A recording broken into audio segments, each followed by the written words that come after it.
ओम शांति।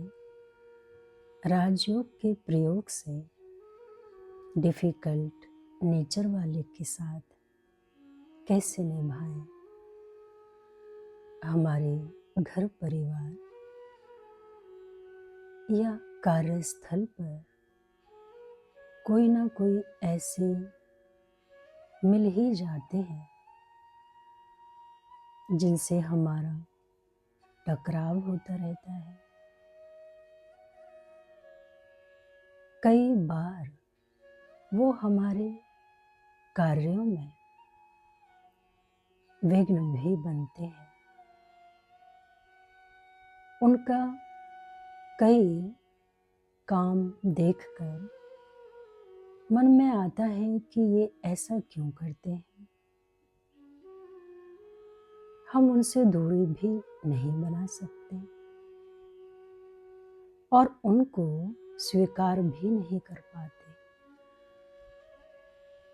फिर जब भी एक दूसरे के सामने होते हैं, मन में उनके लिए एक negative thought, negative emotion create होती है। परिणाम स्वरूप टकराव होता रहता है और उसका प्रभाव उसके प्रति नफरत, घृणा, बदलने की भावना के रूप में बाद में भी मन पर बना रहता है। आखिर ऐसा क्यों होता है? जानिए, यह एक प्रकृति का नियम है कि जो हम देते हैं वही रिटर्न में आता है। वर्तमान में हमने उनके साथ कुछ गलत नहीं किया भी हो,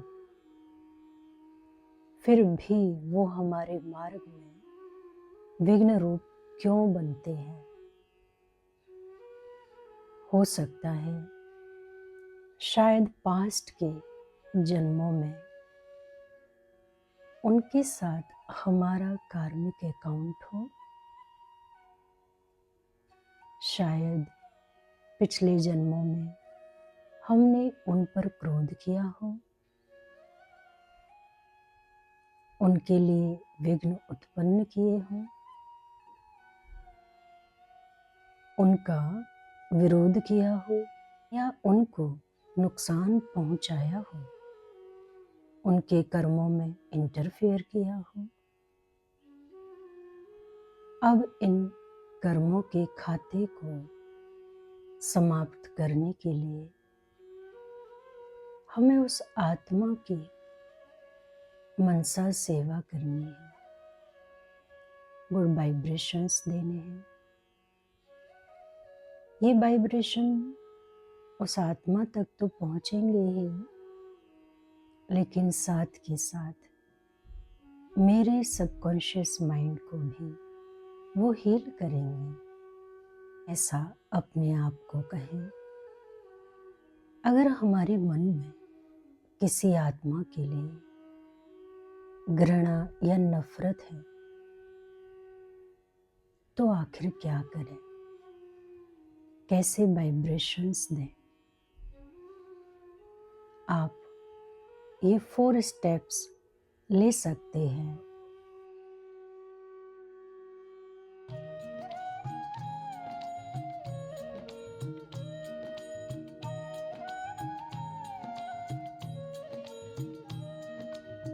योगी वो है जो करता है, योगी वो है जो करता है त्याग सब विकारों का, त्याग सब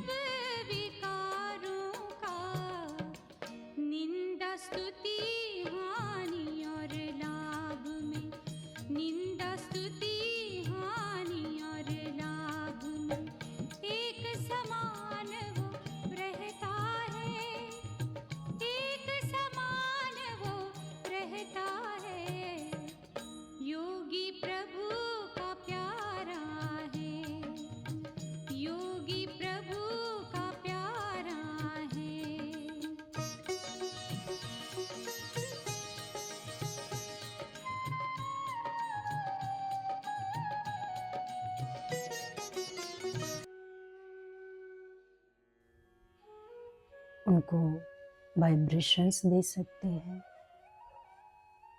पहला, उन पर दया करें, एक दया का भाव क्रिएट करें अंदर से। जैसे कोई बीमार होता है तो कमजोरी के कारण उसका व्यवहार चिड़चिड़ा हो जाता है, फिर भी हमें उसके प्रति सहानुभूति होती है कि बेचारा बीमार है, इसलिए इसका स्वभाव ऐसा हो गया है। ऐसे ही अगर हम किसी का व्यवहार नकारात्मक हो, बहुत ज्यादा हो, उसको देखते हैं तो यही माने कि वह आत्मा बीमार है, अपने स्वभाव के वश में है, आदत से मजबूर है। ये है दया। दया भाव व रहम भाव ऐसा क्रिएट कर लें अपने अंदर, और जब जब उस आत्मा का, उस व्यक्ति का विचार आपके मन में आता है तो इसको विजुलाइज करें, उसको एक बीमार स्थिति में देखें और आप उसको एक रहम भाव से उस सोल की हेल्प कर रहे हैं। आपके अंदर की छिपी ये नफरत, घृणा भाव धीरे धीरे खत्म हो जाएगा। दूसरा, उसके लिए यह शुभ भावना रखना। आखिर भी आत्मा का रियल नेचर तो शांति और प्रेम ही है, लेकिन किन्हीं कारणों से यह अपने रियल नेचर को भूल गई है। हर कोई आत्मा रियल नेचर में शांत है और कभी कोई किसी को न दुख देना चाहता है और न किसी से दुख लेना चाहता है। हर कोई अपनी सुख और शांति के लिए ही कर्म कर रहा है। तो बहुत दिल से अपने सबकॉन्शियस माइंड में इस मैसेज को बिठाइए कि कभी किसी का भाव किसी को दुख देने का होता ही नहीं है। इतनी गहराई में ले जाइए इस मैसेज को, जिससे आपके अंदर शुभ भावना क्रिएट हो। तीसरा, जब भी उनके साथ व्यवहार में आए तो उनकी विशेषताओं का ही वर्णन करना, कभी ना आलोचना करना और ना ही ताने देना है, टोंट कसना है। पीछे पीछे बुराई भी नहीं करना है। अगर आप कभी भी उस आत्मा के लिए किसी से बात कर रहे हैं तो भी उसकी विशेषता ही दिखाएंगे, उसकी तारीफ करेंगे, चाहे आपका सबकॉन्शियस माइंड इस बात को स्वीकार करता हो या ना हो। लेकिन आप कॉन्शियसली ये कीजिए। आपका संस्कार अच्छाई देखने और अच्छा बोलने का बनेगा। इससे आपकी एनर्जी शांत हो जाएगी। चौथा, मेडिटेशन में क्षमा योग का अभ्यास करना है और शुभ भावनाओं के प्रकंपन उस आत्मा तक भेजना है। आप सारे दिन में 5-5 मिनट उस सोल के लिए, उस व्यक्ति के लिए ये ध्यान कर सकते हैं। ध्यान में जब बैठकर मन ही मन उस आत्मा को अपने समक्ष इमर्ज करें और बहुत प्यार से दिल से क्षमा मांगें। विजुलाइज करें कि जैसे पिछले जन्म में इस आत्मा के साथ मैंने बहुत गलत किया है, तो दिल से आप माफ़ी मांग रहे हैं। और आपको भी आपकी हर गलती के लिए दिल से बिना किसी स्वार्थ के मैं क्षमा करती हूँ। निरंतर इस अभ्यास से बहुत अच्छे परिणाम आपको मिलेंगे। आप बिल्कुल नोइंगली 3 दिन ये प्रैक्टिस करें और उस दर्द से बाहर निकलें जो बार बार आप सामने वाली आत्मा से ले रहे हैं। बिल्कुल अपने सबकॉन्शियस माइंड से उस आत्मा को विदाई दे दीजिए और अपने को इस सजा से मुक्त कर लीजिए। कोई बंधन नहीं किसी का, आप स्वतंत्र हैं, आप फ्री हैं, आप मालिक हैं अपने थॉट्स, इमोशंस और एक्शन। ये सब आपके कंट्रोल में है। आप निश्चिंत हैं, हल्के हैं। 3 दिन सिर्फ ये व्रत लीजिए और पूरा ध्यान इस पर ले आइए। इस राजयोग का प्रयोग कीजिए। ओम शांति।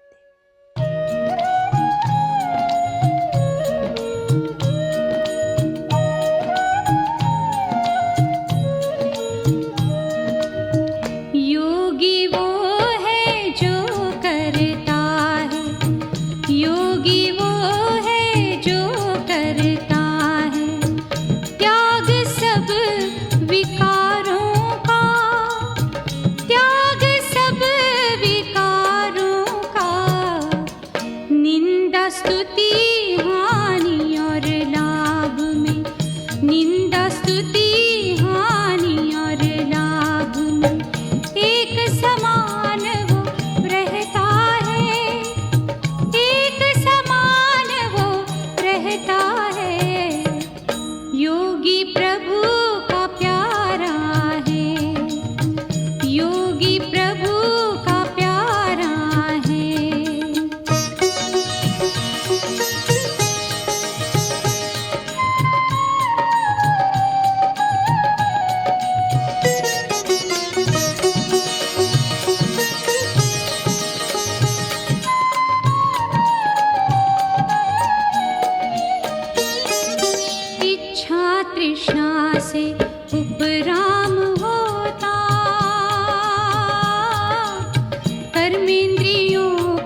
चित्त सदा निर्मल होता और सदा खुशहाल वो रहता। उसका चित्त सदा निर्मल होता और सदा खुशहाल वो रहता। हर स्थिति में अचल वो रहता, आत्मस्थिति में रहता है। योगी वो है जो करता है, योगी वो है जो करता है। त्याग सब विकारों का, त्याग सब विकारों का। निंदा स्तुति हानि और लाभ में, निंदा स्तुति हानि और लाभ में एक समान वो रहता है, एक समान वो रहता है। योगी प्रभु का प्यारा है, योगी प्रभु